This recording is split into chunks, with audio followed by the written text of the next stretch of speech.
are talking about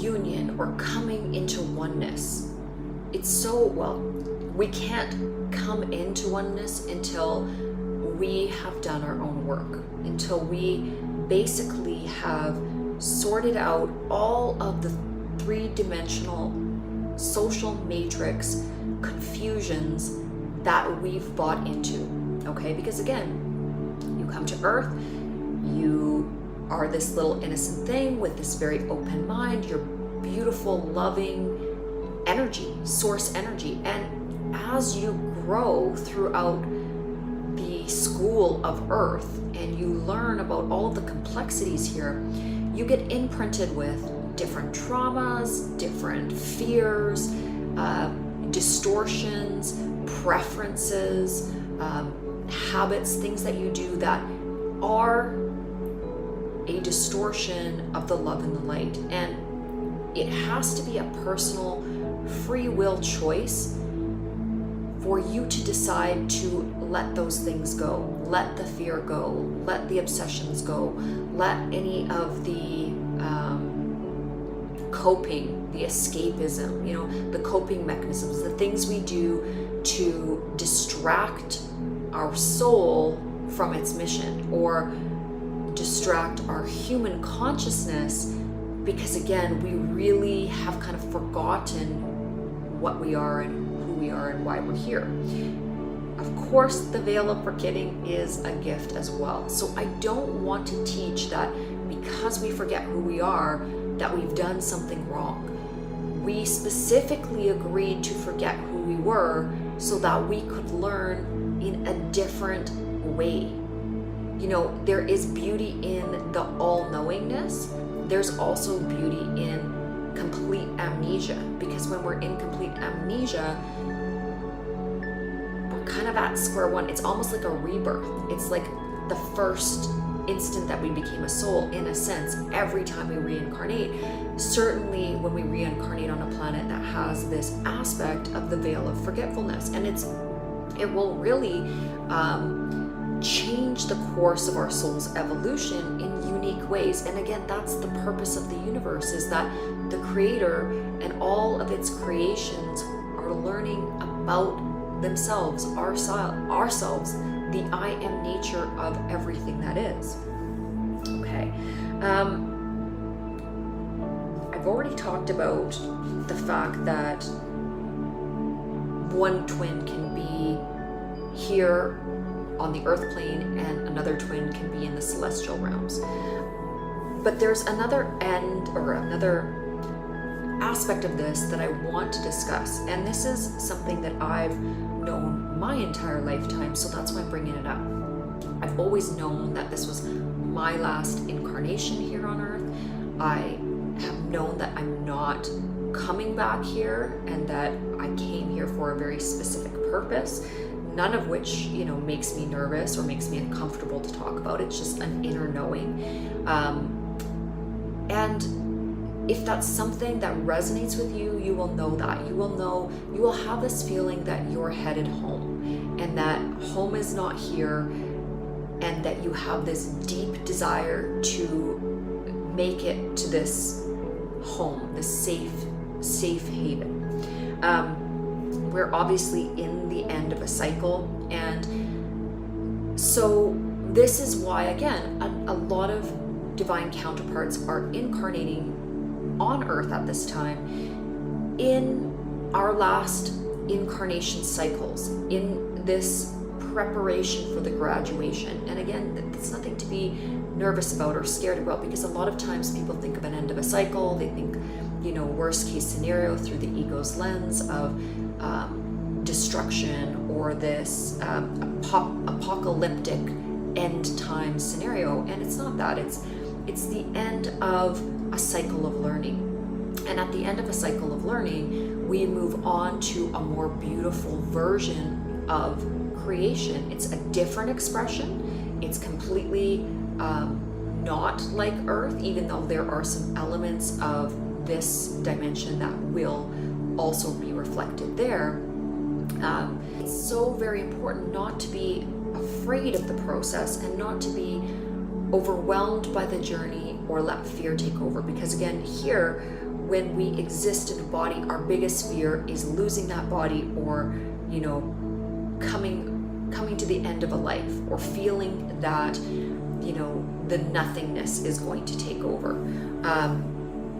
This is truly the never-ending story. It doesn't end, it only transforms. And as your consciousness becomes more expansive, and as you understand more greatly the diversity of our universe, and the fact that, you know, science and the poetic nature of religion and scripture, and how all of these things are actually all just different ways of explaining the same thing, we start to move into unity consciousness. And unity consciousness is the understanding of that the human species needs to come to, that we are all one, that we are all the same. Even though there's a kaleidoscope of different forms we exist in, we are all valued in the same way, and should value each other in the same way. There's no discrepancy in worth. And once we come to this collective, unanimous understanding, a lot of the things that we see playing out in terms of Earth stories will be kind of null and void. I mean, once we understand that it doesn't matter how much you make, it doesn't matter your social situation, it doesn't matter what color you are, or race, or background, or sexual orientation, or, you know, we are all just beings living a life, and each life is so incredibly valuable to the Creator, because it is like a small facet of understanding from such a unique perspective. So every perspective is beautiful, and we really don't need to fight each other. We really don't need to have all of these wars and competitions and all of these different things. And of course, that might be very easy to just roll off the tongue and say these things. But, you know, Earth and humanity are moving towards an awakening, towards a higher vibrational existence. And these transitions can take hundreds of years. So any of us that are incarnating to help with the process, we also understand that our lifetime may be just a catalyst to the blooming and unfoldment of things hundreds of years down the road.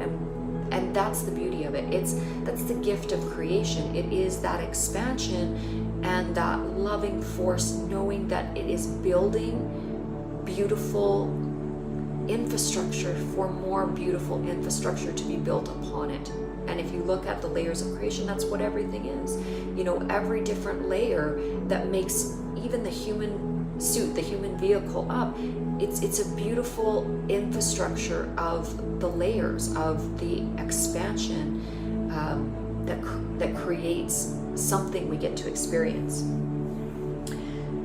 So with it being the end of a cycle, and if you are in the knowing that you are on your pathway home, that's right there a very peaceful energy. And try to reside as much as you possibly can in this peaceful knowing that you're headed home, but you are home in the same regard. Because again, everything is only a vibrational expression of where you are. So as your vibration changes, as you ascend into the higher realms of more beautifully calibrated thought forms, and therefore the outcropping expression of those thought forms, you will see through the law of manifestation a more and more eloquently beautiful world be constructing around you. So what you're seeing in your external, because again, everything from the internal is reflected to the external. So everything that you are inside is what you're going to be perceiving outside of yourself. Okay, so then I also want to explain a little bit about the going home process and what happens. I've kind of covered the fact that when a soul is created in our universal dualistic system, it splits, and it's going to split and continue its learning in the separated dual form until it's meant to come and merge back into oneness. And again, this usually happens in the last incarnation in a third dimensional style body. And the purpose is, in the going home, is the merging of the souls. So it is that point where the divine counterparts are actually going to re-merge. There's an alchemy that happens, and a huge creation of new energy source. I hope that that can make sense, but you're going to understand, or we can understand from the third dimension, two bodies coming together, which is a third dimensional aspect of merging. But this is far more deep and obviously a little bit more complicated. But in the case when two divine counterparts, two twin flames, make the decision to join into oneness, well, that's exactly what happens, is the souls will merge and will begin the journey back to their oneness. Now, it's taught often that they go back to source. Now, in a sense, that's correct. They go, I mean, where twin flames go once their souls have reintegrated themselves and remerged, it's not like they're getting sucked into, you know, the source or light and disintegrated. It doesn't happen that way at all. Essentially, they will experience their next lifetime in a very blissful paradise type place, and decisions will be made about the next stages of the journey. But I really want to explain this in a way that isn't scary, because I think because humanity hasn't had all the pieces of the story for, you know, so long, sometimes it's interpreted that returning to oneness means returning to a very simplistic kind of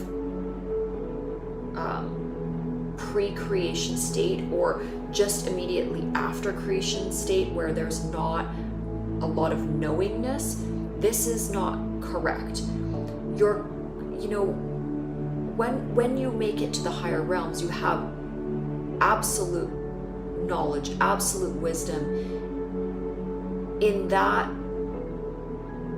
state. It's like, it's very, very difficult to put into words, but what I'm trying to say is everything is always evolving. So the intelligence that you take in the ascension process is very all-encompassing, very dynamic, and very capable of creating beautiful expressions of itself.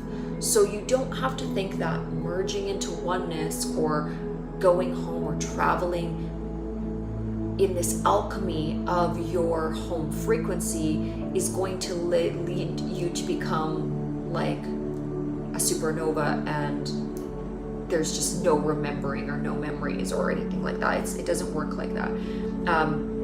You will actually have a dissolution of the veil. So that aspect of spiritual amnesia, which has guided you through most of your lifetime for a very purposeful reason, will begin to disintegrate as well. So you'll start remembering past lives, you'll start understanding the purpose, and you'll see things oftentimes from a very distant universal perspective. So all the way back to the beginning of the construction of the universe and creation. So it is a very all-encompassing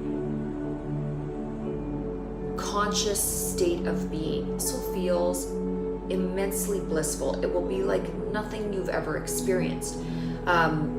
To have this recognition or this remembering, and it's very much a merging of divine. So you are going to feel God in such a profound way such a profound way, and it starts to become a pervasive way of existing, almost like this warm cloud-like ethereal energy just surrounds you, and you become peace.